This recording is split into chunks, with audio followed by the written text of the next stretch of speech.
Halo sob semuanya, selamat datang kembali tentunya dalam konten serunya sepak bola bersama gue sendiri dulu. Oke sob semuanya, kali ini di konten serunya sepak bola ada 2 poin yang mau gue sampaikan ke kalian semuanya sob. 2 poin ini merupakan poin yang membahagiakan lah untuk persepak bolaan Indonesia. Oke, yang pertama yaitu tinggal menunggu resmi aja pengumuman dari PSSI udah 1001% lah kemungkinan fixnya setelah, kalau kalian mengikuti konten serunya sepak bola bersama gue Nunuy, gue waktu itu berpendapat mengeluarkan statement kalau gue lebih pilih Giovanni Van Bronckhorst dibandingkan John Hartman. Oke.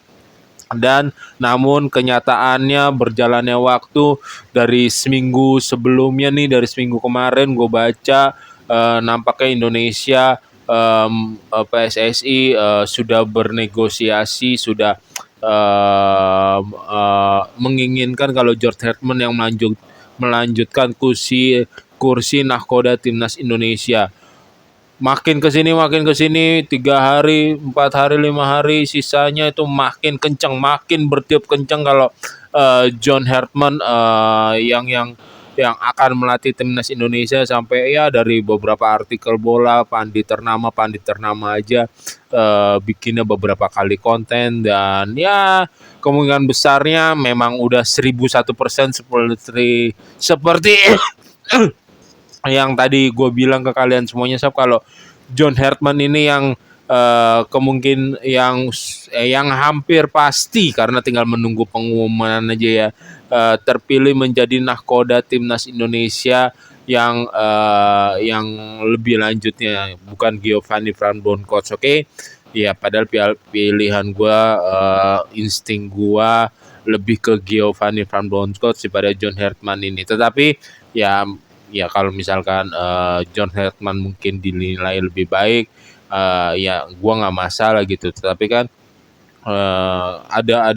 ada seliweran kencang di omongan para pandit ternama juga kalau PSSI juga kemungkinan kalau memilih Giovanni Van Bronckhorst tuh tidak bisa membayar, ya belum lagi kayak kompensasi pemberhentian coach Sintayong juga itu nggak tahu benar apa enggak, juga belum terbayarkan. Mungkin koreksi kalau gua salah gitu, silahkan komen gitu ya karena kan ada kompensasi dari coach Sintayong yang duitnya lumayan cukup besar juga yang harus dibayarkan. Terus kalau Giovanni Van Bronckhorst juga nominalnya katanya lebih besar biayanya daripada John Hartman ini. Iyalah, Giovanni Van Bronckhorst masih hitungannya pelatih aktif, walaupun sekarang masih cuman sebagai asisten aja. Tapi kalau PSSI ya memilihnya John Hartman sih, gue setuju aja. John Hartman ini mempunyai pribadi yang kuat, dia sukses kan, udah gue bahas juga di konten-konten gue sebelumnya, dia sukses kan membahas bersama timnas sebelumnya timnas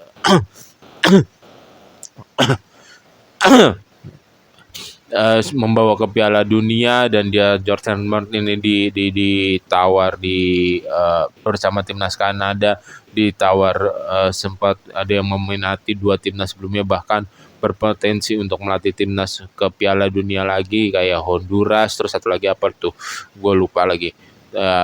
Tapi John Hartman melakukan pilihannya, meletakkan pilihannya kepada timnas Indonesia.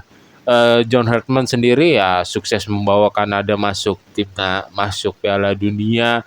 Ya dia sempat mencuri perhatian dengan penampilannya. Ya John Hartman sendiri, ya kalau gue sedikit mengulik tentang skemanya, dia lebih suka, lebih sering bermain dengan formasi 3 back, 3-4-3 atau 3-4-2-1 yang lebih sering dimainkan. Tetapi jika lawan memainkan skema tertentu, skema yang skema yang dibacanya dia bisa sekali juga menurunkan formasi 4-2-3-1 ataupun 4-4-2.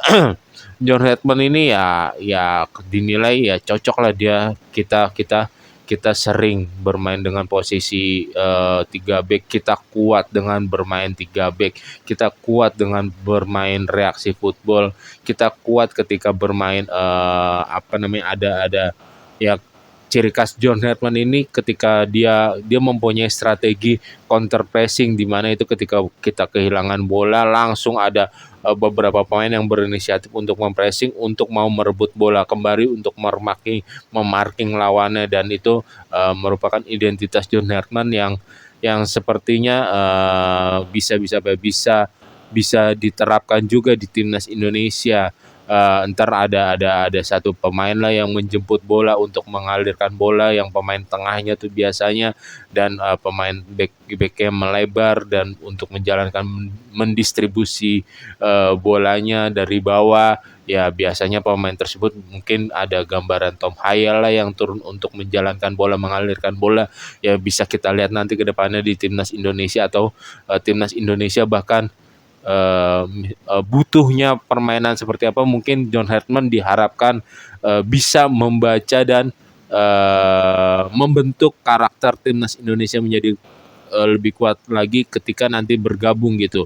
Fondasinya kita sudah punya, skema kuatnya kita udah ada. Apakah cocok dengan skema John Redmond? Ya kita lihat apakah John Redmond punya skema yang lebih baik mungkin untuk timnas Indonesia. Semoga aja begitu. Dan pilihan John Redmond ke melatih untuk timnas Indonesia, termasuk berani, dia nggak tahu aja kalau timnas Indonesia ada kesalahan dikit aja pada permainan timnas kita, boro-boro itu misalkan hasilnya, kalau misalkan hasilnya baik gitu hasilnya, tapi berujung imbang, pasti ada aja tuh bakal kena kritikan pedes, kritikan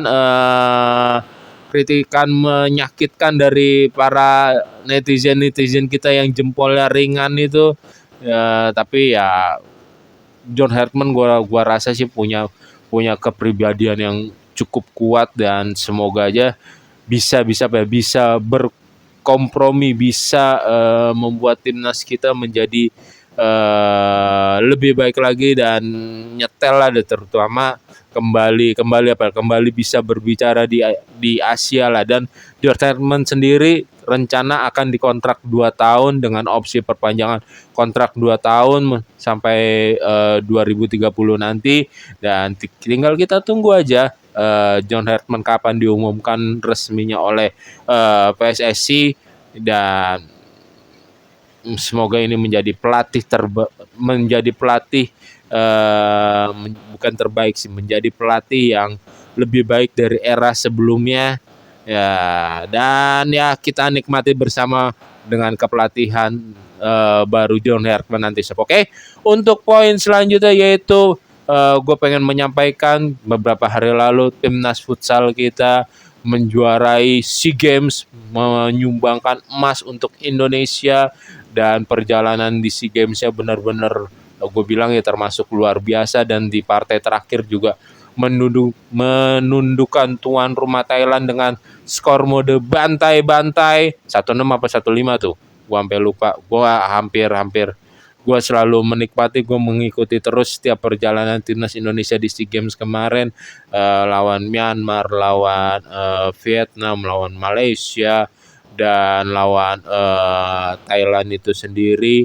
Dan gue di sini senang banget melihat timnas kita juara. Tentunya semoga kalian juga semua siap. Tetapi ada yang bikin gue lebih senang lagi ketika ketum FFI, namanya lagi lupa lagi gue siapa, Pak Michael apa siapa tuh ya, ketum FFI kita, ketika dia disorot kamera saat timnas Indonesia juara SEA Games, dia mengeluarkan statement kalau ini bukan waktunya saya, bukan waktunya untuk meliputi saya, kurang lebihnya seperti itu. Ini adalah waktunya untuk kegembiraan para pemain, kurang lebihnya seperti itu.